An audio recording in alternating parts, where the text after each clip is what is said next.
I love New York, very big fan, grew up in the Bronx, and I had a grandmother who lived in Greenwich Village. I grew up in Philadelphia. That's not far from New York, and I go back to New York periodically, almost every year.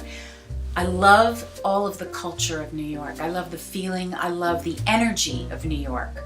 What I remember most fondly about New York, and the Village in particular, was you had this wonderful world to sort of amble around in and find treasures in. I mean, you would stumble into a bookstore.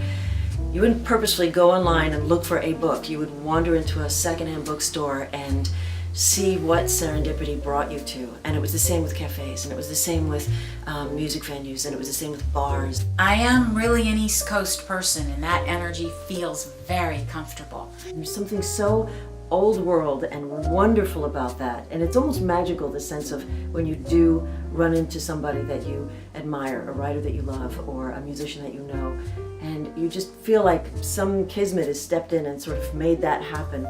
There's a kind of winding, wandering randomness to Greenwich Village. None of the streets make sense, nothing is numbered properly, but it's just rife with possibilities.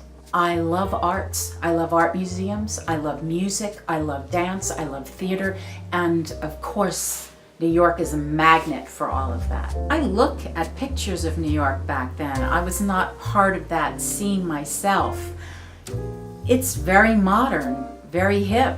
You saw people walking around looking at art exhibits. There was a lot of art out, a lot of bookstores for people to browse in. The Strand, which is mentioned in our play, is a real bookstore, and it was part of Book Row. There were 48 bookstores within a 6-city block. That's all gone. That's changed. But if you go to New York now, there's still a vibrancy about it, and the Strand is still there, and so are some of those other jazz clubs. But it's a more modern vibe. We have coffee shops and people on their cell phones. So there's a different feeling about the city. But it's still New York.